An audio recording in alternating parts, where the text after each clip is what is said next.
But that's a long time to live. Those aren't fun years. Like, nobody's doing anything exciting in their 90s. My grandfather told me on his 90th birthday, when we had his 90th birthday, this is a real thing he said to my face.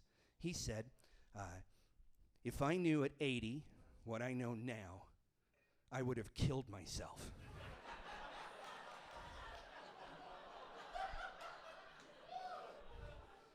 And I said, why would you say that in this Olive Garden on your birthday? And he said to me, because I don't wake up anymore, Derek, I come to.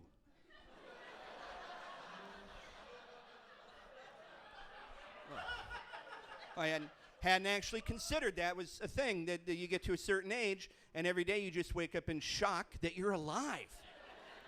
That's a little fucking terrifying.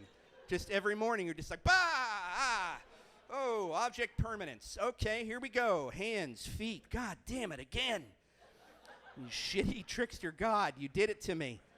I didn't even put any clothes in the dryer last night because I was getting cocky about it.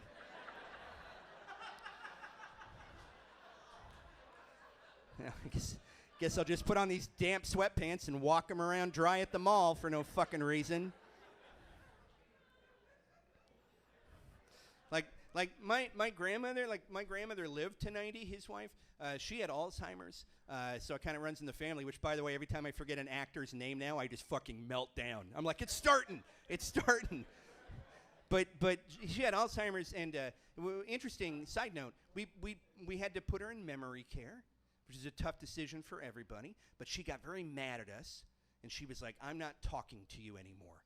And so she shut everybody out. She went on a speech strike for a year. Didn't say a word, not even to the interns, the nursing staff, nobody. She didn't say a word.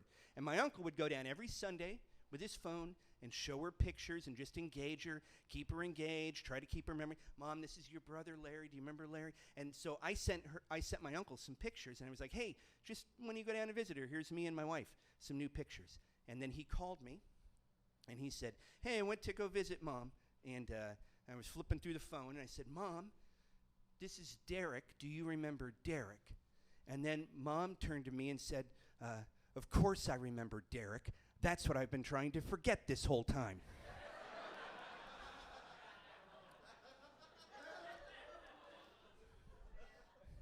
And then she died the next day,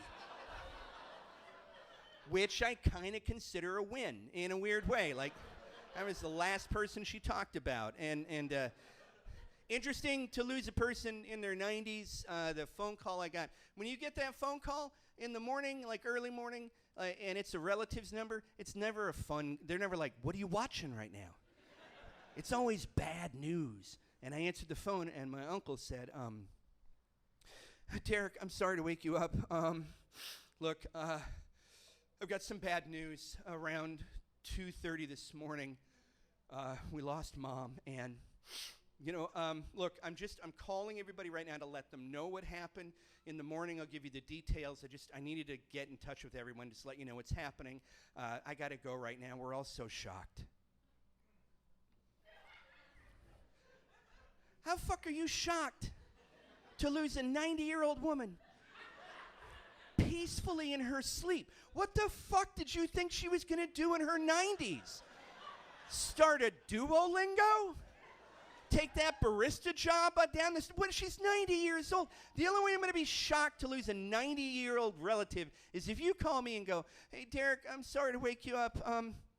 Look, I've got some bad news. A couple weeks ago, your Graham walked outside naked onto the porch and covered her whole body in a viscous mucus membrane and then folded herself into a little egg on the porch. And over the last 14 days, the mucus hardened into an impenetrable shell.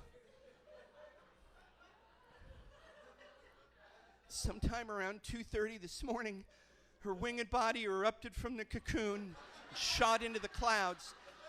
And now she's flying around feeding on neighborhood strays. Can I call you back? We're all a little shocked here. It's the only fucking time you should be shocked.